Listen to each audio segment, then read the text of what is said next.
Golden State Media Concepts bring you Book Review Podcast, a haven for bookworms of all ages and the widest genres, from mystery to memoirs, romance to comedy, fantasy to sci-fi. If you love to read, this is a podcast for you. It's the Golden State Media Concepts Book Review Podcast.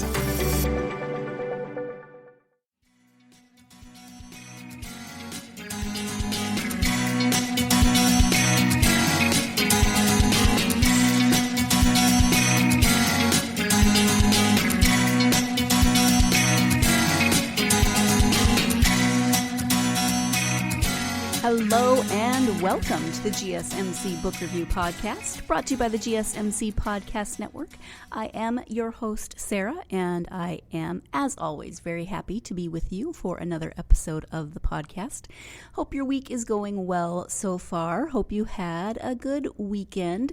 The strange thing about continuing to mainly stay home is that my weekends feel like my weekdays, and so I'm always like, what did I do on my weekend? But I did actually get caught up on a few things this weekend, which made me very happy, and I was able to do some crocheting, which I am very behind on, and hopefully I can get some things done because Christmas is coming. So that was my weekend, getting caught up, hanging out with the hubby, doing some crochet, all good stuff. I have, of course, an author interview for you today, and this one is really good timing because this week is Veterans Day, and this is a historical fiction book set in World War II. The author is Samuel Marquis, and the book is called Soldiers of Freedom. Soldiers of Freedom is the true story of the 1944-45 war in occupied Europe and the final Allied struggle to conquer Nazi Germany. The story is told through the eyes of William McBurney, a tank gunner in the 761st Tank Battalion, the first African-American tank unit in World War II. Dynamic General George S. Patton, commander of the U.S. Third Army, and Angela Lang, a 16-year-old German resistance fighter with the anti-Nazi Edelweiss pirates in Cologne. While Patton's forces liberate France and Belgium, fight in the grueling Battle of the Bulge, and cross the Rhine to conquer Germany, U.S. tanker William McBurney and his Black Panthers must fight two wars at once, one against the German army, the other against the racism of their fellow white soldiers. Meanwhile, as the Allies drive into Germany, Edelweiss pirate Angela Lang must survive the Allied bombing of Cologne while she engages in fierce resistance against the Hitler Youth and Nazis and is hunted down by the Gestapo. The real-life heroism of the 761st Black Panthers and legendary Patton to liberate Europe and the Edelweiss pirates to combat Nazism comes to life in this historically accurate tale of the final epic struggle in World War II Europe. So that is the description of Soldiers of Freedom. And, as I said, it's very appropriate since Veterans Day is this week, and we will be celebrating those who have served, past and present. And first of all, the level of research that went into this book is amazing, and it is so detailed and so rich with the story. But also, it's historical fiction, but it's based on real people. So William McBurney, real person. I believe Sam says that he is no longer living, but he was a real person. He fought in this first African-American tank battalion.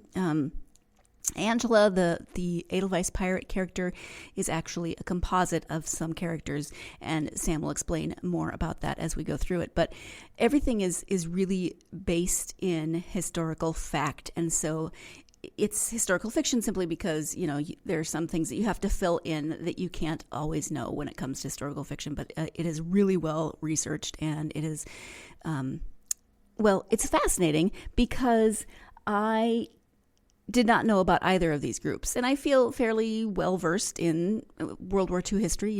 If you're a regular listener, that I love books set in this time period, but it's such a broad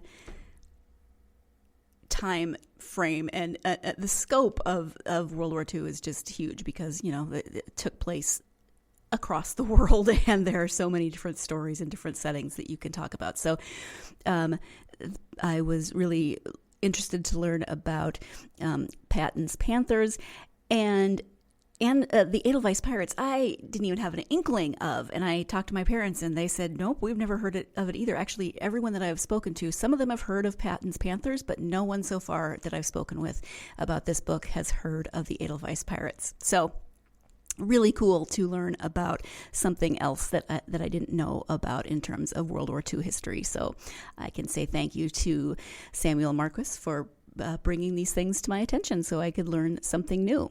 Let's go ahead and turn to the interview now and learn more about Soldiers of Freedom from the author himself, Samuel Marquis. Samuel, welcome to the podcast. Hi, Sarah. I am very excited to have you here. We are here to talk about your latest historical fiction book. It's called Soldiers of Freedom. Before we get to the book and the series, though, if you could share a bit about yourself, that would be wonderful. Okay. Yes, I'm a practicing hydrogeologist, and I work as an expert witness in the environmental industry, testifying in groundwater cases. And also, working in environmental consulting to kind of clean up hazardous waste sites. And I also, obviously write, historical fiction novels. I've written 11 of them, and several of them have received awards for, either in historical fiction or in the history kind of categories. And so, really, I kind of wear two hats, but really writing's my true passion. And it's specifically in historical fiction, colonial America, World War II, the American West, and all of those areas are what I'm really passionate about. And speaking of World War II, that's the time period that this book is set in, and it's actually part of a series. You've written multiple books about World War II. Can you give they're standalone books, but can you talk about the series sort of as a whole? Yeah, my dad and my father's, my wife's father both served in World War II, and so I grew up, hearing World War II stories and watching a lot of World War II movies. So it was always something that always interested me. So I've written 5 books in my World War II series. They are all standalone, and they're not specifically chronologic, but they could be read in chronologic order, if you want sort of the flavor of the war. And so I try, and now I initially started out kind of doing historical fiction with a lot of historical figures, but also some fictionalized characters. And then as I evolved, I kind of was like, well, I really want to just tell the true story. And I really try and stick to the, to the, the actual events that happened. So my first book was more historical fiction, revolving around a kind of fictionalized idea of a countdown to D-Day and, the Enigma Code. And then the last 3 really have been pretty much pure history books, really. Yes, you have to supply some dialogue and some, in the few scenes that I have where, it might be just an introspective, character going through his thoughts and things like that. But really 90% of it is just pure history. And I try and take the actual historical figures and not use fictionalized characters unless I absolutely have to.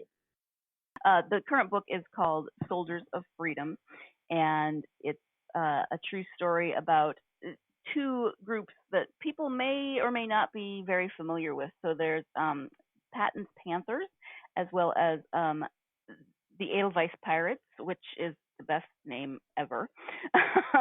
So let's start with the Panthers. Can you talk about that group and why you decided to feature it in this book? Yeah, so my latest book, Soldiers of Freedom, is the 5th in my World War II series. And it really, I initially wanted to do Patton's Panthers, who are the 761st Tank Division, which is the first African-American tank division in United States history that fought in battle. There had never been a black tank unit before, and to be quite honest, the American military and government, tried to do everything to not have this unit, except for just they'd be training, and it was basically Eleanor Roosevelt who pushed it hard. And without her, it would have never even happened. But she was insistent that black Americans get to serve in the military in fighting roles and not just being in supply and cooks and stevedores and all the other offloaders and things like that, truckers. And so she really pushed for it. The military was reluctant, but Leslie McNair, a general, white guy, did the right thing, which you always find these in the history of these revolutions where we're trying to get equality. There's a lot of good white guys behind it too, which is important to know. Patton, for instance, and McNair, eventually pushed for to have black tankers in the U.S. Armed Forces. So I wanted to write that book, and I had that in my head. And then I wanted to have the on-the-ground resistance fighter, but I wasn't sure if it would take place in eastern France, the northeast corner of France, somewhere in there, or Belgium or Germany. And I was kind of trying to, how can I have them?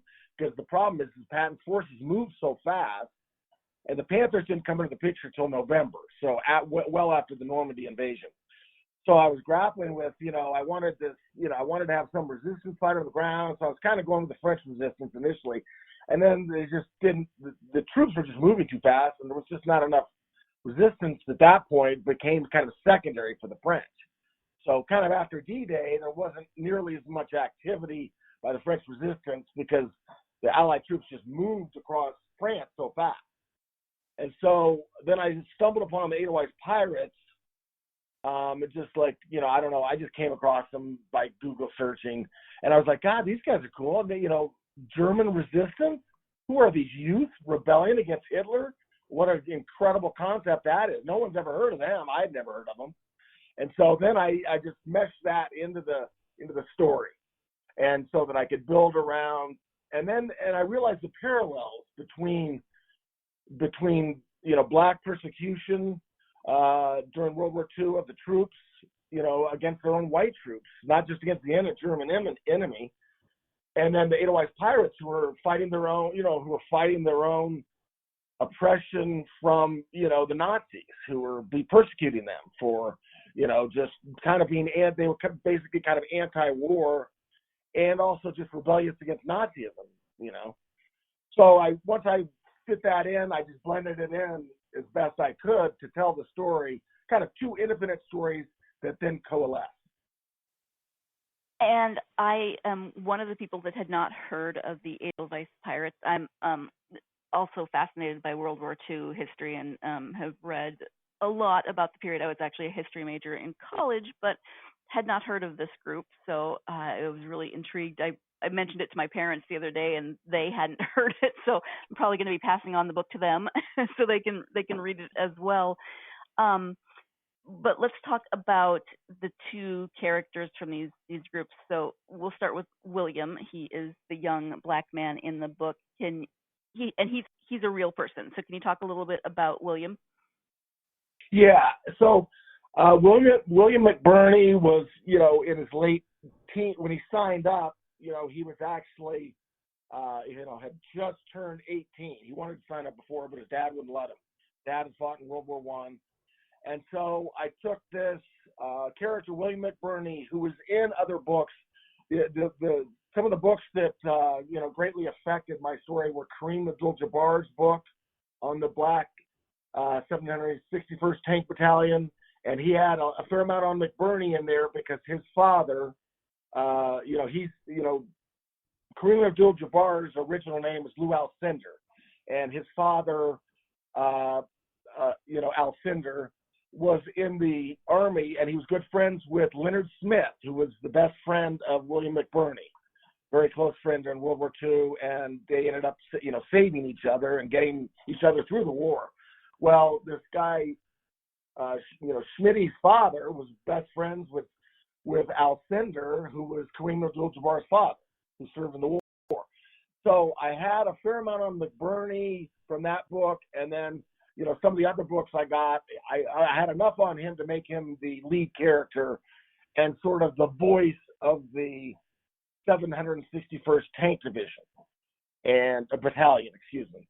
And so, I just built a story around him, and so that to personalize it. And also, he was an interesting. He's a kid. I think he's either just passed away or getting up there in years, but he may still be alive, which is amazing because he showed up at all the events for years, and so it's just an interesting. He was just an interesting story to build it around. Yeah, he sounds fascinating, and the connection, the fact that you learned about him from Kareem Abdul-Jabbar's book, that is, I just think that's really cool, the connections in there. So what about William do you think is going to resonate with readers? I think he's just like my dad was at the war. He's almost the same. He was born, around the same time, and he's just a kid. I mean, he's a kid who lived in Hell's Kitchen, New York. Back in so you're talking about right after the Japanese bombed Pearl Harbor, and he's just a guy just like all the guys who wanted to go fight for his country, and he didn't. He wanted to be a pilot though. He read a thing in the New York Post or the New York Times about opportunities for black guys in the Air Corps. It's called the Air Corps then, and so he went into the recruiting station in Lower Manhattan to sign up for that, and he was told, it's my first scene in my book, so I played it out almost exactly, but everything that we know was said, and he was told, no, you can't do that, and why not? Well, and he kept saying, he wouldn't say because you're black.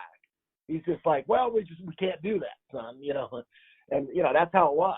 And so, but the guy at least was nice, helpful enough to say, well, with this tank corps, there's this new tank group coming up. You could try that.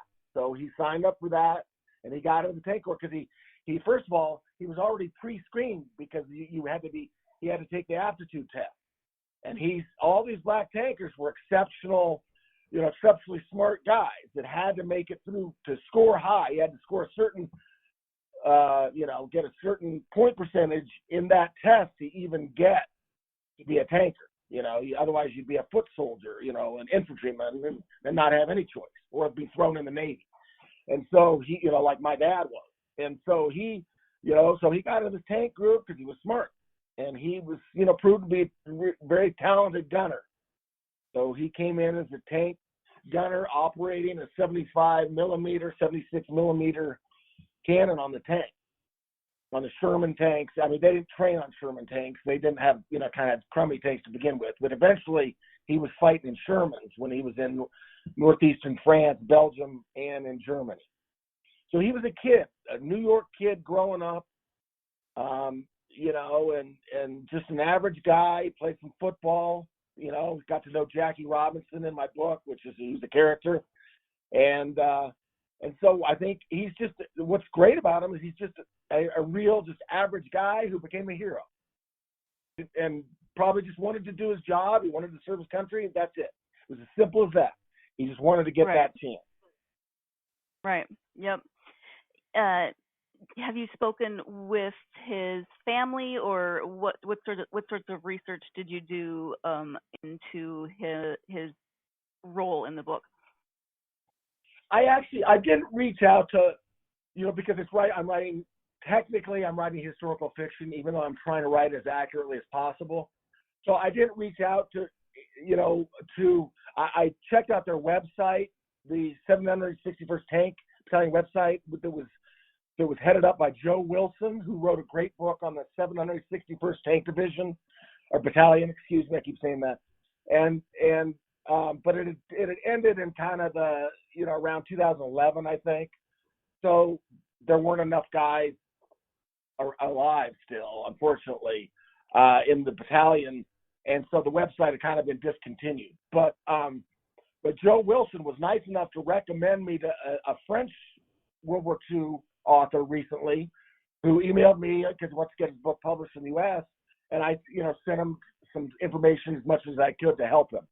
So Joe Wilson, whose father was in the 761st Tank Battalion and has done a lot to help and publicize and bring attention to the battalion, Patton Panthers, with his book and also on the website, because he was kind of the administrator of the website, did recommend me to. So there's people out there who are getting the book, but it's probably the sons of the battalion, because there's just not many of them left, unfortunately. Well, it is a fascinating story, and not one that gets highlighted very often, as is the other part of the story with the Edelweiss Pirates. Now, Angela is the character that is part of the Edelweiss Pirates, and she is more of a composite of real people. Is that correct? Yes. Unfortunately I wanted to base the character originally on Mucky Koch, who was a real Edelweiss pirate woman. Unfortunately, she was imprisoned and tortured and had to move around so much, I couldn't keep it in one centralized place. So I did make that character is fictionalized in a composite of really several characters. So she's kind of based on Bartholomew Schenk, who has a street named after him and a plaque. Who in the book I also made her boyfriend is kind of based on Bartholomew Schenk too. So I kind of made those two together, kind of telling the story of the Edelweiss Pirates. So she's based on loosely Mucky Koch, and but also with some of the events that Barthol Schenk went through. And Jean Julich, who also was, in the mix, who actually I made him the real character, but some of the incidents kind of that Mucky goes through is really kind of, sort of hybridized of based on three characters. So the events are real, the character is fictionalized, but based loosely on one primary female character. We're going to go ahead and take our first break of the podcast. I hope that you are enjoying learning all of this all these interesting facts about World War II, or maybe you already knew some of them, but now you're learning more. I don't know. When we come back, we'll be talking more about the Edelweiss Pirates, so stay tuned. You're listening to the GSMC Book Review Podcast, and I will be right back. Golden State Media Concepts bring you the Bible Study Podcast. Reflect and journey the Bible as together we study God's Word and be inspired. Bible study made fun and informative for all ages. It's the Golden State Media Concepts Bible Study Podcast.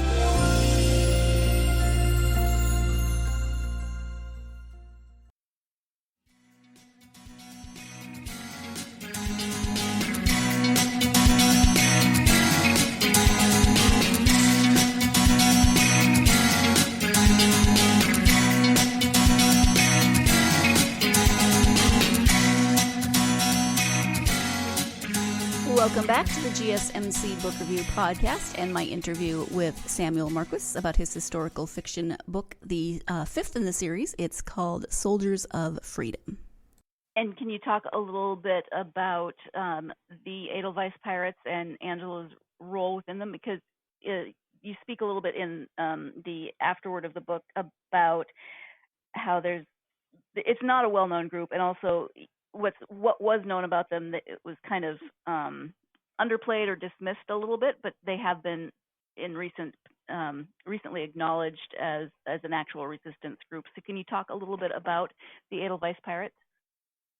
Yeah, what happened to the Edelweiss Pirates is initially they were initially kind of started out as just rebellious youth who were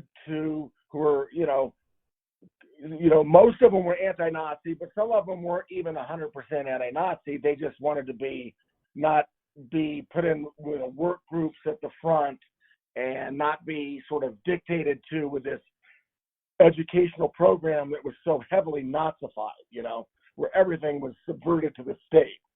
So some of them just wanted, they just wanted to be kids, teenagers growing up and independent. So it started out, they take guitars and go in the countryside around Cologne and some of the other cities, Dusseldorf and Hamburg and all these other cities, really the Western, more progressive part of Germany. And so they would go in the woods and kind of camp out and sing songs, and they'd sing kind of anti-Nazi songs. And they'd go there on the weekends originally, and they did this in the mid-30s it began. Well, that continued, and then the Nazis didn't even want them doing that. So they would round them up, shave their heads, put them in jail for a day or two to scare them. Back then they were just sort of regarded as just sort of rebellious kids. And Himmler and his SS, they were on the radar, but they weren't brutal to them, but they'd abused them. And then they were fighting the Hitler Youth too then. So the kids were, these Edelweiss Pirates originally, the Cologne Navajos, there were different groups. And they had other names. The Edelweiss Pirates is just the umbrella of all the different groups, name for all the different groups. And so they would sort of rebel against the Hitler Youth, and they would actually fight them on the streets sometimes. As the war began and escalated, and the Allies approached closer and closer, especially once they got a toehold in Normandy, they ramped up their rebellion, and then they started bombing and stealing at a higher rate, stealing weapons, fighting in the streets, actually fighting with the Gestapo sometimes, and doing a lot more, derailing trains. They did more and more, became more and more a resistance group and not just sort of a teen rebellion group. When the war ended, they weren't necessarily all pro-American. They kind of viewed them as sort of, or pro-British especially, as being a little bit imperial and going to come in and treat Germany badly, And so they didn't just jump on the bandwagon. They offered their services to the Allies in rooting out the Nazis, but that was denied. That they didn't. The Allies wanted to think that every German was evil. They wanted all the Germans to be lumped under sort of not the Nazi banner, and they sort of had difficulty understanding, that there was German resistance, and the British in particular didn't really want to give credit to it. So that's why Valkyrie and those plots, even if they had taken out Hitler, probably might not have amounted to much, because Himmler would have just taken over and Goering. So really there was a lot of denial on the part of the Allies for giving credit to these resistance fighters, because now today they're viewed as resistance fighters, or at least resistance group. For what they did, and they've been honored, and it took a long time, just like the Patton's Panthers, the 761st Tank Battalion. They weren't recognized until the Carter administration. The two groups, as I mentioned before, Patton's Panthers and the Edelweiss Pirates, are possibly, even probably not well known to a lot of people, especially the Edelweiss Pirates. And so I was actually excited to learn something new. It's one of my fascinations with this time period, is that the war was so vast in scope, and there are so many different stories from all over the world. Is that something that is important to you when you sit down to write a historical fiction, that you highlight something that maybe is not well known, or does that just tend to come out in the writing process? That's a good question. I've kind of gone a little bit both ways. My thing is to try and get the history as accurate as I can.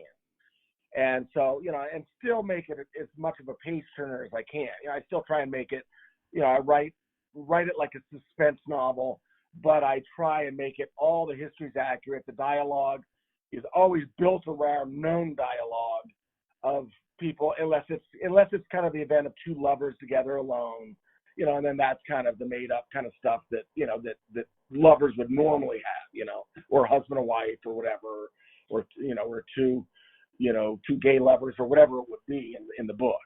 And so I try and stick to history as accurately as I can. But then what I do is I pick what I think are the most dynamic events in that person's life. And I also make everything character driven. So all of my books are 3 to 6 point of view characters, a balance of male and female, different ages. So in this one, you get Patton, you get the, General Patton. And for him, almost everything is just historically documented. McBurney, most stuff is, virtually. And then Angela, I take a little more liberties, but I make all the historical events are accurate and as accurately depicted as I can. And the people that were there were the right people, all the right people. And Angela is more of a composite character, though.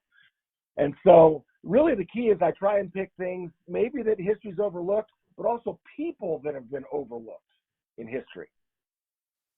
So Spies of the Midnight Sun is really about Eddie Chapman, who's was a safecracker who became a world-class spy and is the model for James Bond. Not everybody knows about Eddie Chapman. I picked that guy out, and then 2 Norwegian resistance fighter women who have been totally overlooked by history and were considered to be, they were ostracized for supporting the Germans when they were actually fighting against them, and they were spies. But, when you're a spy, sometimes not everybody knows it. And so they were betrayed by their countrymen. They're Norwegians, and they were resistance, women who were, exceptional. So I told that story because those people were unheralded. They should have been remembered for what they did, and they weren't. Then my next book, Lions of the Desert, which is the 4th in the series, is a straight ahead, basically the story of Operation Condor in the North African desert, and it's it's basically the true story of The English Patient, the movie and the book, because that author actually didn't tell the true story. It's actually, he made it pretty much a fictionalized account that's based very loosely on the actual events. I took The English Patient, and told the real story in my book, Lions of the Desert. So that's the 4th in the series. So that one, I was kind of like, I wanted to make sure they hit, correct. First of all, I thought it was a great spy story and romantic and North African desert and, British agents and German agents and Rommel. And so that, I wanted to tell that story, but I wanted to make it accurate, because The English Patient, it just wasn't the real story. But I love The English Patient. I love the movie, but it's just not real. And so then my last book, I wanted to just tell the real story of Patton, McBurney, and the Edelweiss Pirates, through Angela, or, Mucky Koch. But unfortunately, she was in prison so much, like I said before, and had to kind of hide out on a farm for like several months. And so I kind of couldn't have her where I needed her to be. So that's why I had to, unfortunately, use a fictional character there, even though I didn't want to. Will there be a 6th book in the series? Yes, I think right now I'm writing I'm the 9th great grandson of Captain Kidd, William Kidd, the privateer, and so I'm writing a book now because I really want to get that story out there. So I'm taking a little break from World War II since I've written kind of 5 books in the series now, and writing this book on my ancestor, Captain Kidd. But I will do a 6th book, and to be honest, I had actually started it when I switched ideas and decided to do Captain Kidd. And so I kind of have the 6th book and even the 7th book in the series in my head already, because I think them out long before I start them, and I start reading up. So I usually gear up a couple years before on ideas that I like, and then I just feel like I have to make sure the characters I can not fictionalize them as much as so there's enough known about them. I need a certain amount of information to be able to tell the story. And you mentioned the book about William Kidd. Is this something that you've known all your life? Is it passed down in the family, or is it something you found out through like ancestry or something like that? How has that story come into fruition? Oh, no, I've grown up. I've always been grown up knowing I was the 9th great grandson of Captain Kidd. We've been talking about him since I was a little kid. And then there is the genealogy backs it up in terms of, and we luckily in our family has, some top researchers, Professor David Boyles of the South Dakota School of Mines, and sort of he's a genealogist, so he sort of tracked all that. And then we've had other people in the family that have someone wrote a 780-page thing outlining all the ancestral things. So it's been well established since I was a little kid.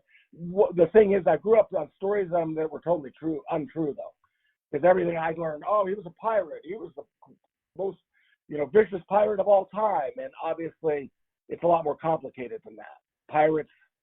Privateers, were and pirates were an integral part of the growth of colonial America. It was basically people think of pirates as these rogues who were social isolates and didn't have families and stuff. That's totally false. They were like guys who wanted to go out and strike it rich, young guys or older guys who were just seamen who had families, and smuggling and piracy were part of the very fabric of colonial America. As a matter of fact, we wouldn't have had it they wouldn't have survived economically without it. In New York was prominent. In Boston, the Puritans were, they looked the other way for smuggling and piracy too.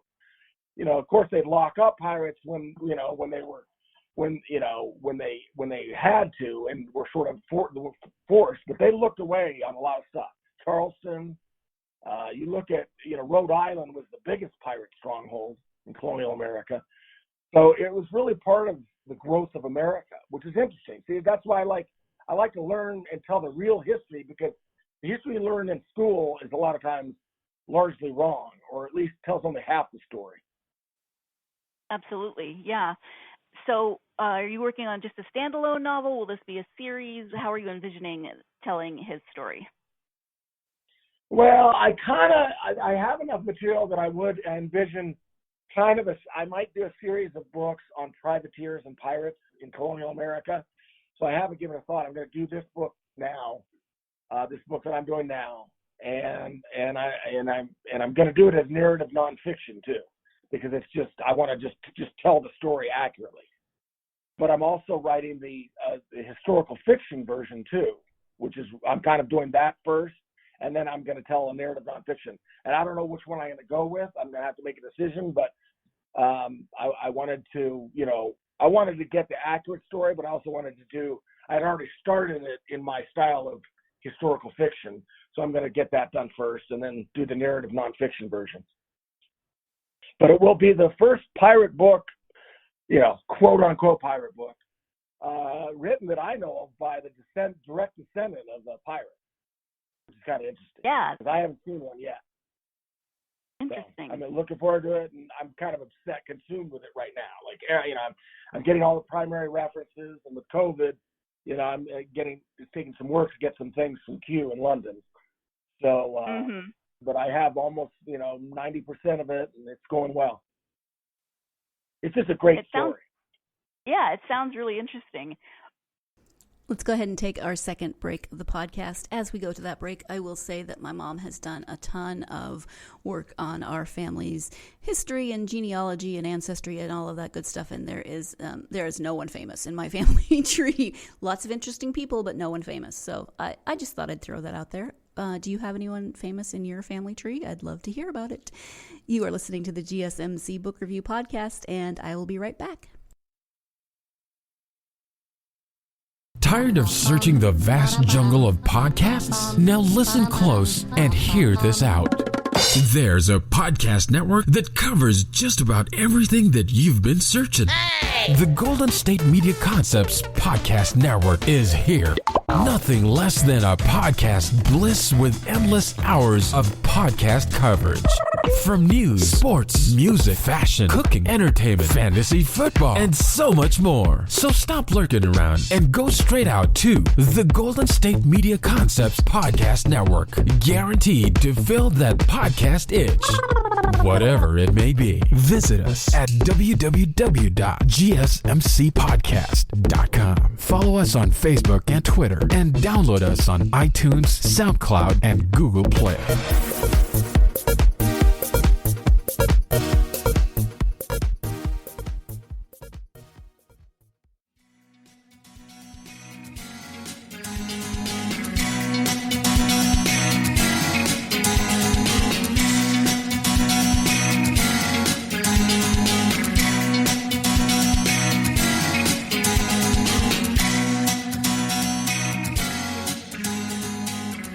Welcome back to the GSMC Book Review Podcast. Before the break, Sam was talking about the new book or books that he is working on based on his ancestor, William Kidd. And so now let's go ahead and talk about the amount of research that has to go into these books that he writes.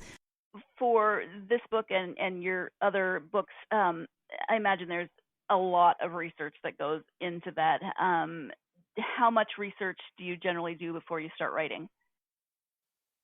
I usually read, sometimes it's like years in the making. Like Blackbeard, my agent wanted me to do it a long time ago. And then I kept like, we're doing these other things, just kind of went ahead of it. And then, so I'd thought about that for years before I wrote Blackbeard. So I've already written one pirate book. And what I wanted to do is I take the newest research and all the historical documents. I get my hands on everything I can get, my World War II books, I'm getting the CIA files and the British Secret Service files, MI5 file, detailed. And, and I get some, the ones in Norwegian and German that have been translated. And so I get as much primary material as I can get my hands on. I've had to do a little more with Captain Kidd just because I'm doing a narrative, I'm doing a nonfiction book now. So it has to be as good as any, nonfiction book that's ever been written on my ancestor. The difference is that it'll be written by an ancestor of Captain Kidd, and I'm telling his story. So, I'm sympathetic, but I'm tough on him too. It's when it's your ancestor, all of a sudden you're like, the events strike you, harder. You're definitely, the emotion level's up. But at the same time, you hold them to a high standard because they kind of, you're a descendant of them. So you don't want them to, you kind of like, God, why'd you do that? And part of it's just our time is so vastly different. People were, dramatically different then, and you can't hold them to the standards of today. That's wrong. That's the wrong way to do history. So you can hold them only to the standards that existed in their time, So, with some exceptions. So it is an exciting thing to take history and try and do it accurately. And I try and be as accurate as I can, but it's still kind of my interpretation of history to some extent. But I try and be as fair and balanced, and most of my readers acknowledge that. Mm-hmm. They like the historical accuracy. Yeah, absolutely. It's a good way for people to learn something that they may not know, or learn more about a topic that they are interested in. But with the underlying story, especially with historical fiction, with that underlying story, it can be a little easier to learn rather than reading just a straight textbook or a history book. Yeah, but I'm going to write Captain Kidd as narrative nonfiction. So believe me, it's going to read my historical novels. A lot of people, to be honest, I won in a history category. I won in a historical nonfiction category for one of them. It was entered in that by my publicist, and it won. So that's how accurately I'm trying to stick to history in my historical fiction. But I'm going to take it up a little notch, have proper footnoting in this book on Captain Kidd, because I want it to be, as good as any book that's ever been written on him, but with the latest, the last 20 years of research, and it's written by, the ninth great grandson of Captain Kidd. That's kind of something that I can bring to the table. Mm-hmm. In terms of writing, is it something that you always wanted to do growing up, or did you come to it later in life? How did that work for you? No, I always wanted to. I always loved writing, and I just, I probably when I was young, I was kind of a sort of wild, athletic boy. Probably had too much energy, and so I probably wanted to be a writer more than I was good at it. Until I remember being read aloud in like 6th grade by the teacher in front of the whole class. For the first, and I wrote this thing, and I had I still remember it. it began like on a Father's kind of day with leaves and your father's out there raking the leaves and I'm jumping in them. And it was and I was like, the teacher read it and everyone went, oh, and I was like, God, I might be good at this. It was the first time. The teachers can have, you forget these little events in your life that could be life transforming. And that was one for me. And so I wrote my first novel in high school.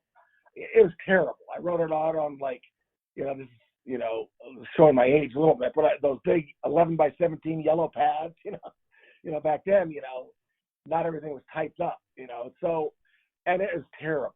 But I wrote my first kind of novel in high school. And I just, I took a lot of English classes, even though I was a geology major in college.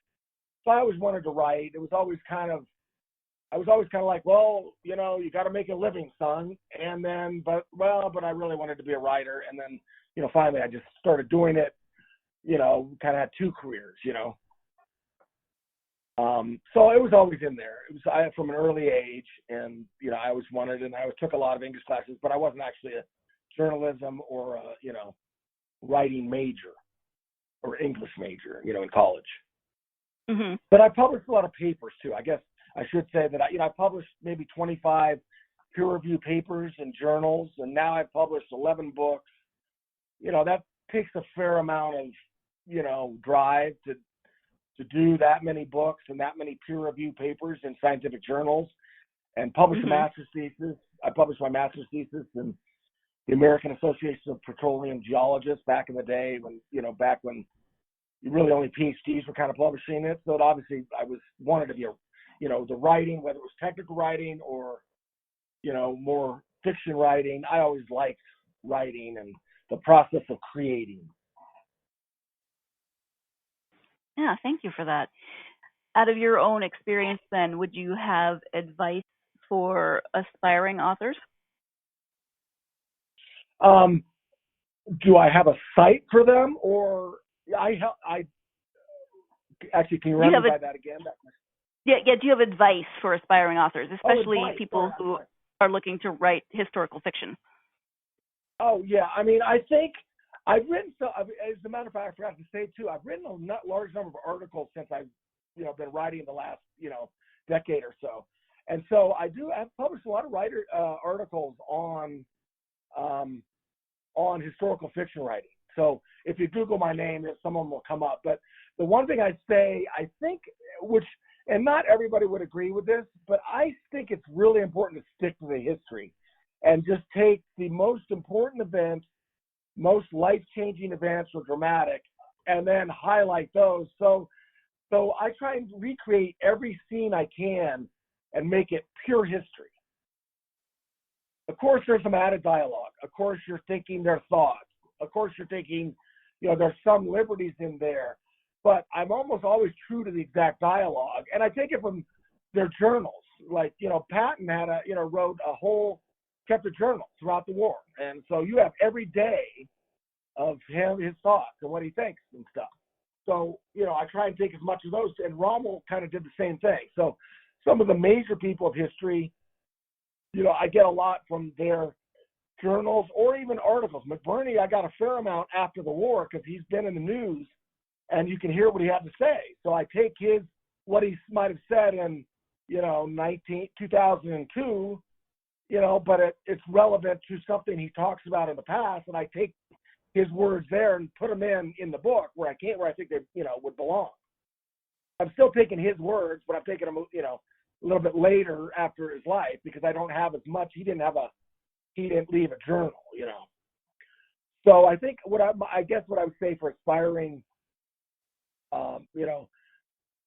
historical fiction authors is just go try and pick a event that you find important and characters that you can stand behind. Because I love my characters, my villains even too. I pick guys who are, even my villains. I pick guys who are gray, who show some gray. Even some of the, some of the guys who are in the SS. I pick guys who are deliberately gray and are sort of intriguing, and even go to the other side a little bit. They go both ways. They're not pure Nazis. You'd be surprised at the gray areas, even for, some German guys during World War II. And so I think the key is historical accuracy. Pick characters that you really can stand behind, that have enough history that you can not take endless liberties. Either that, or some people write historical fiction that's not really history. It's just it takes place during historical events, but it's completely fictionalized people. And I'd say, the way that he wrote the Incas Patients, that's not. It's really fiction. There's almost very little of the history that he actually stick to. So it's almost really can't really almost call that historical fiction, I'd say. So I think you want to take it a notch and be a little more historically accurate, because then you can say, hey, it's as accurate as I can make it, and then except for the dialogue and some of the intimate scenes behind, where someone's being consoled or they're with their lover, you have to take a few liberties there and sort of recreate their character, but it has to be consistent with their character.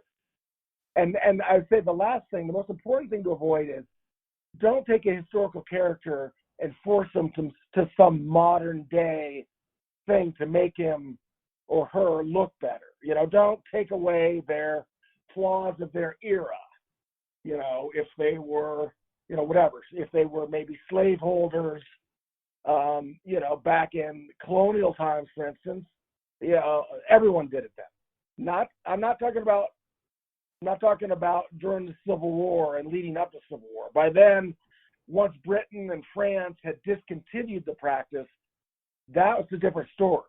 That's when it becomes much more like taboo and downright evil. And it's downright evil to begin with, let's face it.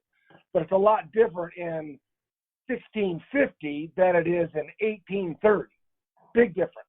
It's also a big difference on the southern plantation versus up north, with a maid versus a field hand. And I'm not trying to say it's not evil, because it's evil to begin with.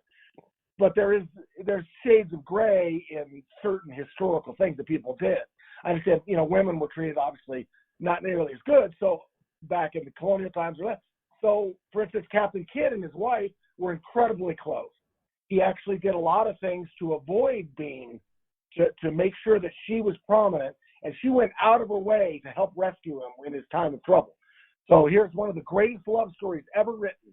Captain Kidd and Sarah Kidd, my ninth great grandfather and his wife, and they are, remarkable people. And they were fighting, kind of against British oppression, and he was a hero for America. He's fighting the French on behalf of colonial America.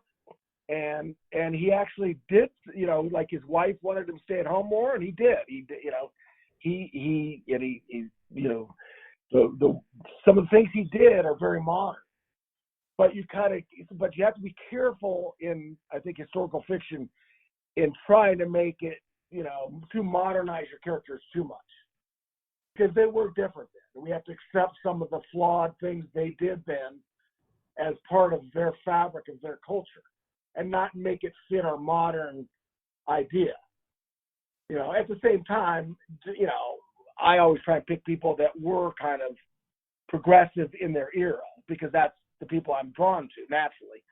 So, if that's what you need to do it, then pick someone who's, like Harriet Tubman. I mean, she's a hero in any world, right? I mean, here's this incredible woman, black woman, who's freeing, hundreds of slaves and bringing them as almost a scout or a guide across the border through swamps, crossing rivers, going through trees, being hunted down by hounds. And I mean, she's a hero. I mean, an outrageous hero in her era.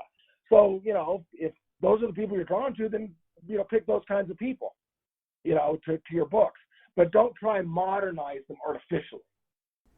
Okay, time for the last break of the podcast, and when we come back, we'll be wrapping up the interview with Sam. So stay tuned. You're listening to the GSMC Book Review Podcast, and I will be right back. Golden State Media Concepts Sci-Fi Podcast. Together we dive into the world of sci-fi and science fiction. From episodes of Star Trek, Star Wars, to The Walking Dead, Resident Evil, all the hot new science fiction movies from the back doors of Marvel or DC. The Golden State Media Concepts Sci-Fi Podcast. You'll never look at science fiction the same way again.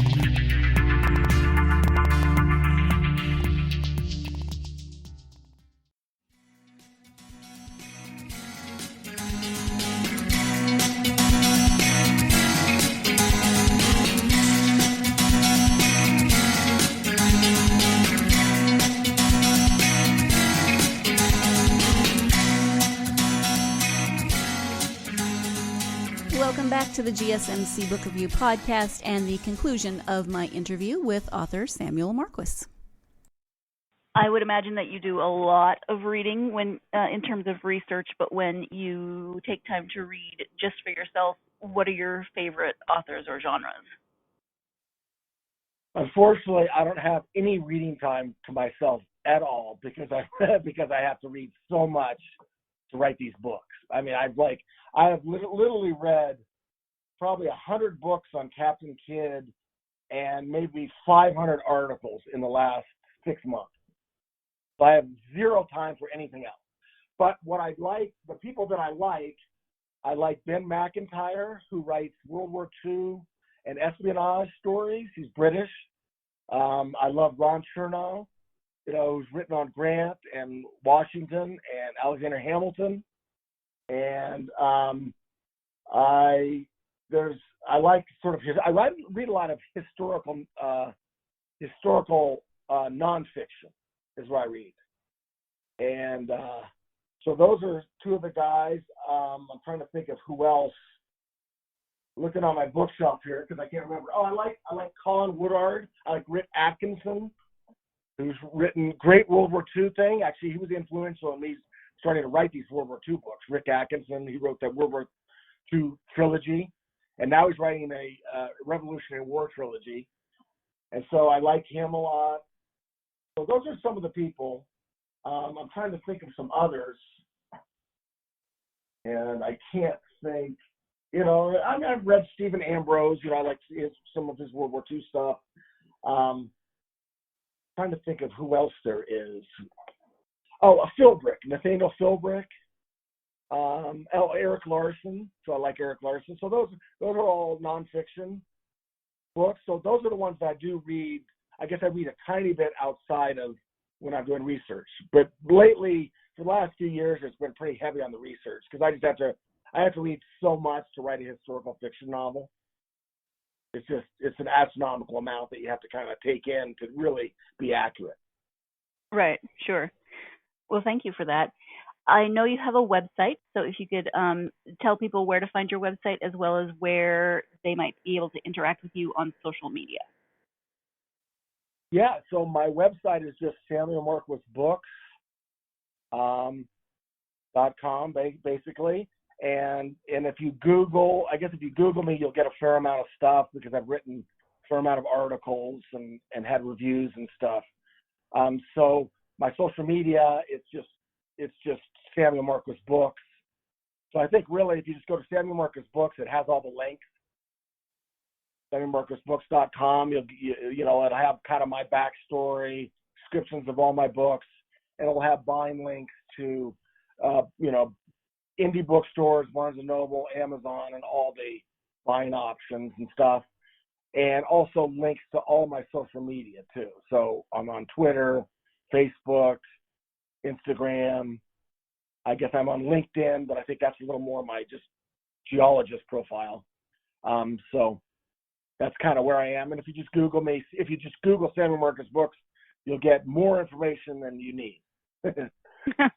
Okay, sounds good. Well, we have talked about quite a few different topics today, but is there anything that we haven't covered that you wanted to mention or bring up? No, I guess we kind of talked about Captain Kidd, my newest book, early on.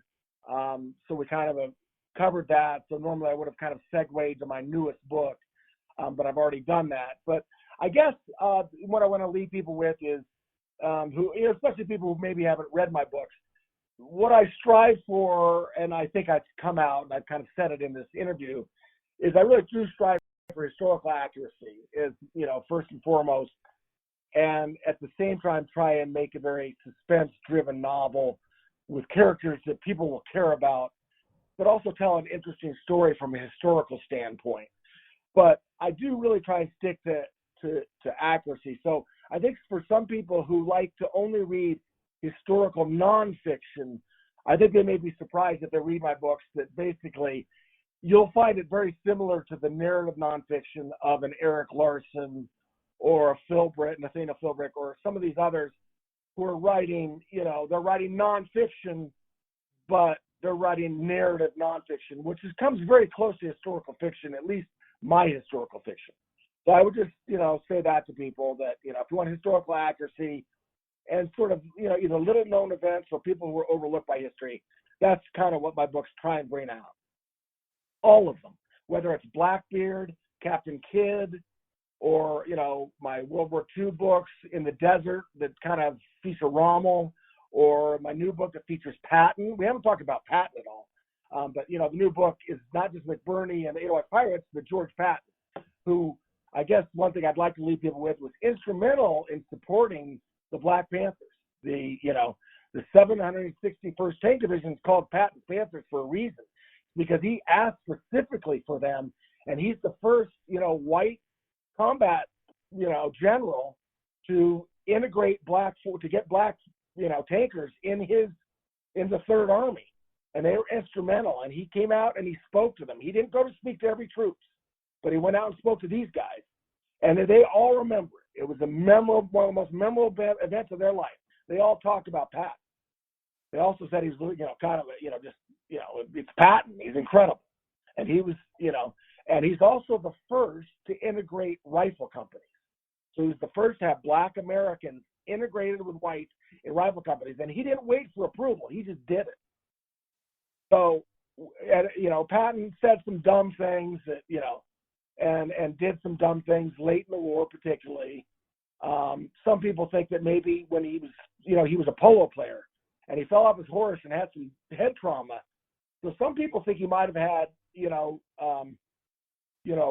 head trauma injury like NFL, players have had. And so sometimes he'd say some, kind of crazy stuff, let's face it. But he was still a great general, legendary general. And he should be remembered for, being the first to have black tankers in his Third Army, and for integrating his sharpshooting battalion or sharpshooting companies. So I'll leave it a little bit on the note of Patton. All right. Well, thank you for that. And thank you so much for taking the time to speak with me about not only your World War II books, but also the William Kidd books that are coming up. I really appreciate your time. Well, thank you very much, Sarah, for having me. Thank you again to Samuel Marquis for joining me for this interview to talk about not only Soldiers of Freedom, but some of the other books in his World War II series and his new book about his ancestor, William Kidd.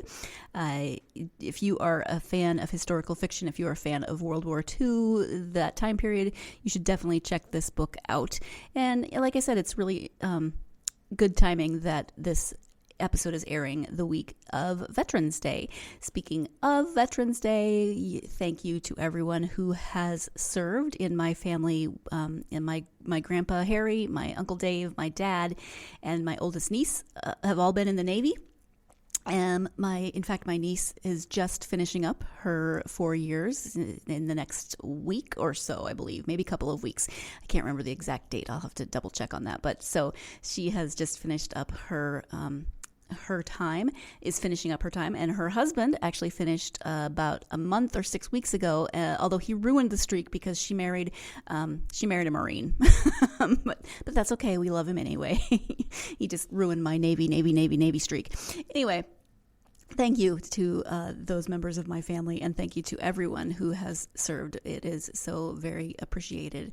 So as always, thank you for joining me, and I hope that you will join me for the next interview that will be with author Solomon Goldstein-Rose.